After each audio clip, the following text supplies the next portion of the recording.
What is up, guys? It's ya boy Rick. You never quit, do ya? You took out Gaul, woke up the Traveler, and now half of what I hear in the streets is how much you and your clan are making a difference. That's why I started this whole clan thing in the first place. People are still waiting for the Vanguard to lead the way, but it's time for a change, and Guardians like you make it happen. No pressure. Kak is here. Guys, thank you so much for stopping by. Make sure to hit that like and subscribe button to support the channel, and let me know what you think my next intro name should be. That comment section is absolutely wild. Alright, today, this is really leading into the last week you have to prepare for the upcoming Season 15. We have the reset tomorrow, but the following reset you'll already be in Season 15 after the massive Destiny 2 showcase that is also happening that morning. So, what are the things that you can do to give you an edge going into this new season? People are always asking me, how are you already doing legendary lost sectors? How'd you get this so fast? It's because I follow my own prep guides. So, I'm going to share with you what to do to, again, get ahead. So, first things first, let's talk about leveling. Now, the first thing you really want to make sure to do is to hit the current pinnacle cap of 1320. That means when Season 15 starts, you're going to be right in that new pinnacle zone from 1320, now leveling up to 1330. That's important because it means you can go after pinnacles right away, and those rewards will actually impact your pinnacle levels. If you're below 1320, that means you either have to do a bunch of powerfuls to get to 1320 before you can start your pinnacle grind, or it means if you are doing pinnacles, those rewards are kind of wasted. You really want to save those for the actual 10 pinnacle levels when those are the only things that will accelerate your level.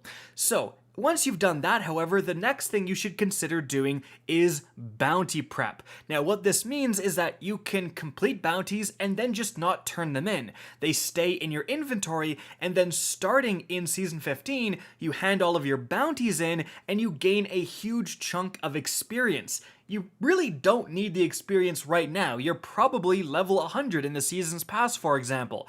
But next season, getting a big chunk of experience right off the bat is going to let you not only level up your seasonal artifact, get new mods, get more artifact levels, you're going to level up your Season's Pass fast. There's a lot of advantages to doing so. So what is the best way to bounty prep? Well, importantly, bounties give a different amount of experience depending on what they are.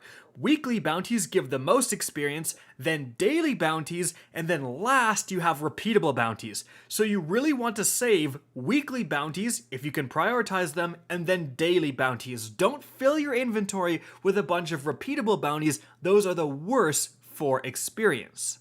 But speaking of weekly bounties, remember Bungie removed them from the main vendors like Zavala and Shaxx, so there aren't too many that remain. Here are the ones that still exist that you should prioritize. On the moon, there's actually 4, 2 from Eris Morn, and 2 more from the Nightmare Hunt kiosk.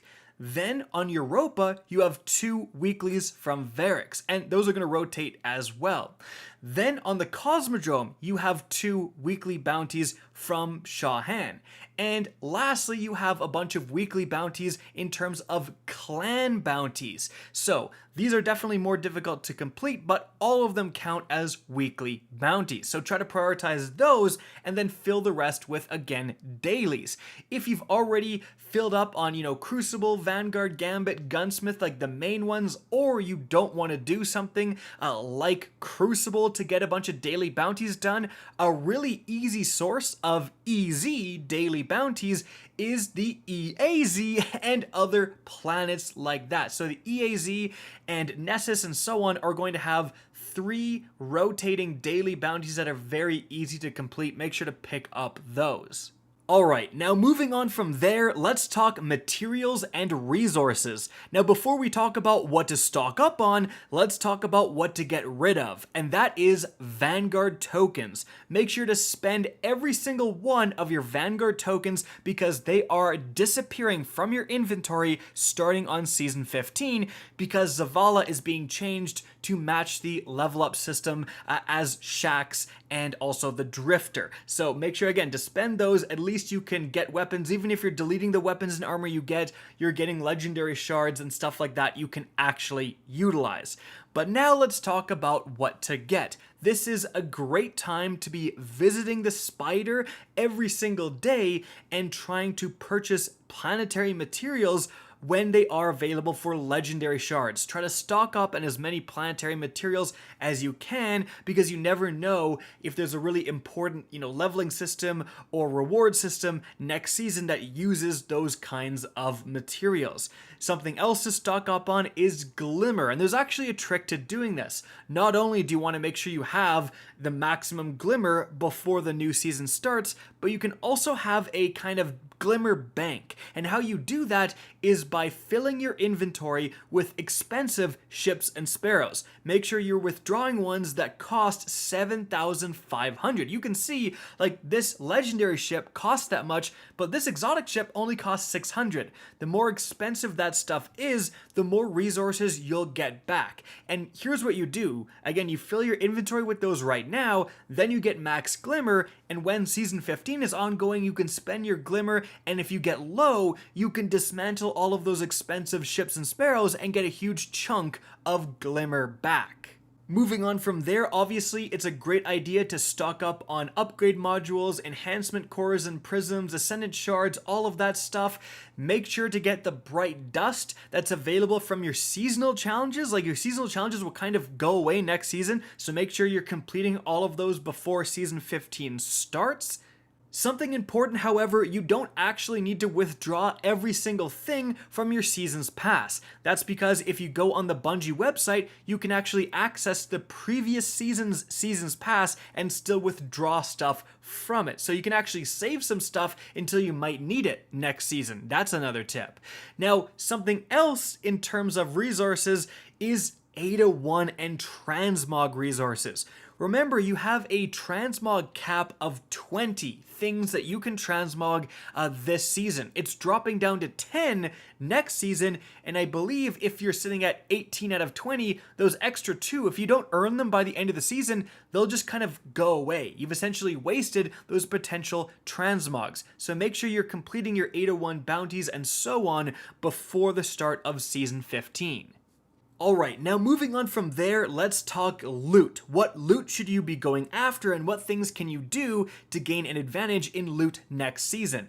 Well, first and foremost, you want to fill your inventory with umbral engrams. Seriously, as this week starts to close out, stop decoding your umbral engrams, because at least it worked last season. You can take those raw umbrals, and if there's new loot added to the umbral engram pool next season, you can turn all of your saved umbrals into brand new season 15 weapons. So like day 1, you can have a bunch of brand new weapons potentially. Now, the next thing you want to do is prioritize loot that's getting buffed in Season 15. So, I've done a ton of videos breaking all of that stuff down. Linked up above is a video about the different subclasses getting buffed. Something like Nova Warp is actually getting a 73% damage buff, and Handheld Supernova is getting a 100% damage buff. So, it's a good idea to go out and get a good roll of the Controverse Hold, exotic gauntlets for example, for the Warlock, or get some weapons that have the Demolitionist perk, so you can use your Handheld Supernova a bunch more if it becomes meta.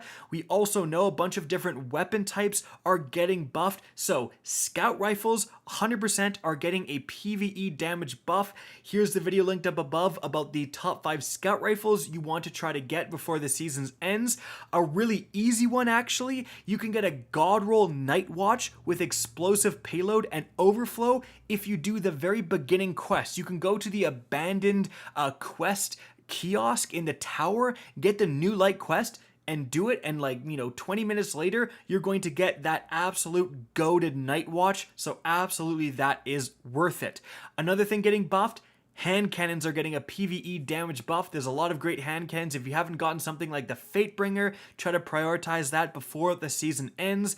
Another weapon type getting buffed is machine guns. They are also getting a PvE damage buff. So getting a good like Season of the Splicer machine gun, getting something like the Xenophage exotic machine gun, if you haven't, all of that is a great idea as well. Additionally, we know of a bunch of exotic armor pieces getting nerfed and buffed. Again, linked up above is the video for that, so definitely check that out. Stuff like the Geomegs are getting a pretty substantial nerf, however, other things like the Stag and the Precious Scars are getting quite a bit better. But another thing you should absolutely prioritize is getting some good auto rifles and fusion rifles. Not because they're getting buffed next season, but because they will actually have anti-champion mods. That's right, Bungie actually revealed what next season's anti-champion mods are, and for example, auto rifle anti-barrier is the only anti-barrier mod there is. So you need to have some good auto rifles if you plan on doing things like Nightfalls and Grandmasters and whatever else activities involve champions next season. And so guys, that is it for the video. I hope you enjoyed and found this informative. If you did, please remember to help me out by simply rating and especially sharing this video. If you guys want to see more Destiny 2 content similar to this, don't be afraid to slap that subscribe button. If you want to get in touch with me and keep up to date with the latest channel activity, the best way is to follow me on Twitter at RickCacus. That is linked in the description down below. Again, I hope you enjoyed the video, and as always, have a good day.